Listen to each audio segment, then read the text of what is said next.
ये बात बोलना बिल्कुल भी गलत नहीं होगी कि इंडिया ने जिस तरह की परफॉर्मेंसेस 2022 में दी हैं, ये 2021 की परफॉर्मेंसेस के लिए एक परफेक्ट फॉलोअप है। यानी कि जो स्पोर्ट्स की परफॉर्मेंस 2021 में इंडिया ने दी थी, कुछ उसी को कंटिन्यू करते हुए 2022 में भी दिखाया है। फिर वो टोक्यो ओलंपिक्स ही क्यों ना हो, बैडमिंटन के टूर्नामेंट थॉमस कप में सबसे पहली बार फाइनल पहुंचना और उसको जीतना ही क्यों ना हो, नीरज चोपड़ा का वर्ल्ड एथलेटिक्स चैंपियनशिप जीतना हो, या फिर 2022 कॉमनवेल्थ गेम्स में मेडल्स की लाइन लगाना हो। आज इस वीडियो में कुछ ऐसे एथलीट्स के बारे में बात करेंगे जिन्होंने 2022 में इंडिया के लिए कमाल की परफॉर्मेंसेस देके दिखाई हैं।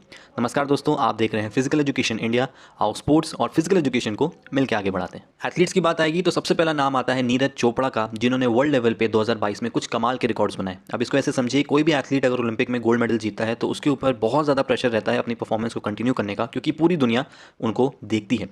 नीरज चोपड़ा ने इस चैलेंज को एक्सेप्ट किया और वो दूसरे इंडियन बने और फर्स्ट मेल एथलीट बने इंडिया के लिए जिन्होंने वर्ल्ड एथलेटिक्स चैंपियनशिप में मेडल जीता। यहाँ पे मेडल जीतने के बाद नीरज चोपड़ा पहले इंडियन बने जिन्होंने डायमंड लीग को जीता सितंबर के महीने में। ऑब्वियसली टोक्यो ओलंपिक से रिकवर करने के लिए नीरज चोपड़ा ने 10 महीने का ब्रेक लिया था, लेकिन उसके बाद उन्होंने ये कुछ कमाल की परफॉर्मेंसेस करके दिखाई। दूसरा बड़ा अचीवमेंट इंडिया को मिला जब इंडिया की मेंस बैडमिंटन टीम ने थॉमस कप में गोल्ड मेडल जीता। इसको इंडिया के लिए one of the biggest achievement sports में कहा जा सकता है। मेन की जो बैडमिंटन टीम थी, इन्होंने 14 बार के थॉमस कप चैंपियन इंडोनेशिया को फाइनल में हराया था बैंकॉक में। इंडिया का ये 73rd अपीयरेंस था थॉमस कप में, जिसमें ये पहली बार फाइनल में पहुंचे और फाइनल को जीता।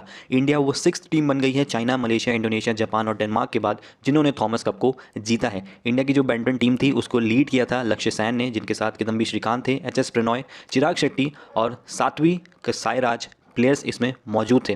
इंडिया ने मलेशिया को सेमीफाइनल में हराया, उसके बाद इंडोनेशिया को ही, जो कि डिफेंडिंग चैंपियंस थे, 3-0 से हराकर बहुत ही बेहतरीन जीत दर्ज करी थी। इसके बाद बात करते हैं कॉमनवेल्थ गेम्स की, जो कि इंडिया के लिए सबसे बेहतरीन कॉमनवेल्थ गेम्स माना जा रहा है। कैसे माना जाता है?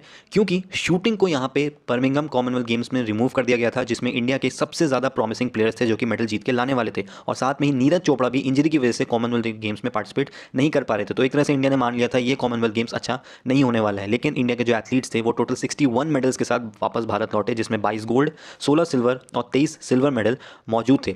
लॉन बॉल्स गेम, जो कि इंडिया में लोगों को जिसका नाम भी नहीं पता होगा, उसमें इंडिया की वुमेन टीम ने गोल्ड मेडल जीता था, जिसमें लवली चौबे, पिंकी, नयन मोनी साइकिया और रूपा रानी की टीम ने कमाल की परफॉर्मेंस दिखाई थी। इसके बाद टेबल टेनिस स्टार शरद कमल ने 3 गोल्ड और 1 सिल्वर मेडल जीता। एथलेटिक्स में इंडिया की बहुत अच्छी परफॉर्मेंस रही जब सबसे पहली बार इंडिया ने ट्रिपल जंप में मेडल जीता, लॉन्ग जंप में मेडल जीता और हाई जंप में भी मेडल जीता। लेकिन सबसे कमाल की परफॉर्मेंस की बात करें एथलेटिक्स में तो वो थे अविनाश मुकुंद साबले, जिन्होंने 3000 मीटर स्टीपल चेज में सिल्वर मेडल जीता और सिर्फ 0.05 सेकंड से गोल्ड मेडल के लिए रह गए थे। इन्होंने एक रिकॉर्ड और बनाया, जो कि था कि 1998 कॉमनवेल्थ गेम्स में जो तीनों मेडल थे स्टीपल चेज के, गोल्ड, सिल्वर और ब्रॉन्ज, ये हमेशा केन्या के प्लेयर्स जीते थे। लेकिन 2022 में साबले ने इस रिकॉर्ड को तोड़ा और सिल्वर में अपना नाम लिखवाया। Chak De moment for Indian women's hockey team. Tokyo Olympics में 4th फिनिश करने के बाद इंडियन वुमेन्स टीम ने prestigious FIH women's nations cup, जो कि स्पेन में हुआ था दिसंबर में, उसको अपने नाम किया था। सविता पुनिया और उनकी कंपनी ने स्पेन को ही फाइनल में हरा के इस चैंपियनशिप को अपने नाम किया। 8 टीम जो कि इस इवेंट में भाग लेती हैं, उसमें इंडिया ने अपने लीग स्टेज में तीनों मैच जीते। सेमीफाइनल में आयरलैंड, जो कि बहुत सॉलिड टीम थी, उनको हराया और फाइनल्स में स्पेन को हरा के इस इवेंट को अपने नाम किया। याद करा दूँ आपको कि बर्मिंघम कॉमनवेल्थ गेम्स में भी इसी टीम ने ब्रॉन्ज मेडल जीता था। Nikhat Zareen, a star in the ring. एक टाइम था जब निखत जरीन रिक्वेस्ट करती थी कि ओलंपिक के लिए उनको एक फेयर ट्रायल का चांस मिलना चाहिए मैरी कॉम के अगेंस्ट, जिसमें मैरी कॉम और बाकी लोग कमेंट करते थे कि निखत जरीन है कौन। 3 साल बाद निखत जरीन आज वर्ल्ड चैंपियन है और कॉमनवेल्थ गेम्स चैंपियन है। 26 साल की निज़ामाबाद से आई निखत जरीन 2022 को पूरी तरीके से डोमिनेट करती गई और अनडिफीटेड रही बहुत से मेजर इवेंट्स में। कॉमनवेल्थ गेम्स में एक डिसअपॉइंटिंग परफॉर्मेंस देने के बाद मनिका बत्रा एंटर करती हैं Asian cup table tennis tournament, जहां पे वो पहली इंडियन वुमेन बनती हैं जो कि सिंगल्स के इवेंट में ब्रॉन्ज मेडल जीतती हैं। मनिका के लिए टूर्नामेंट बिल्कुल भी इजी नहीं था, क्योंकि इस टूर्नामेंट में एंटर करने से पहले मनिका बत्रा की रैंक 44 हो चुकी थी, जो कि काफ़ी पीछे जाके गिर गई थी और उनको टेबल टेनिस के पावर हाउस चाइना, जापान और साउथ कोरिया जैसे प्लेयर्स का सामना करना था। लेकिन बहुत ही हिम्मत रखते हुए उन्होंने ब्रॉन्ज मेडल मैच में वर्ल्ड नंबर 6 को हराया और उसके पहले वो वर्ल्ड नंबर 7, जो कि चाइना की एक प्लेयर थी, उनको हरा चुकी थी। इसके बाद बात करते हैं मीराबाई चानू की, जिन्होंने वर्ल्ड चैंपियनशिप्स में दूसरा मेडल अपने नाम किया।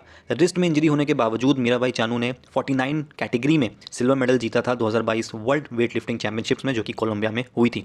मीराबाई ने ओलंपिक चैंपियन हु जियुई को भी पीछे छोड़ दिया था अपनी इस परफॉर्मेंस से। मीराबाई चानू बड़े आराम से गोल्ड मेडल भी जीत जाती यहाँ पे, लेकिन उनको क्योंकि इंजरी थी उसी वजह से वो अपना बेस्ट वेट लिफ्ट नहीं कर पाई थी। कॉमनवेल्थ गेम्स की बात करें तो मीराबाई चानू ने इंडिया को सबसे पहला गोल्ड भी जिताया था और ये उनके लिए कॉमनवेल्थ गेम्स में तीसरा मेडल था और कंसेक्यूटिव सेकेंड गोल्ड था।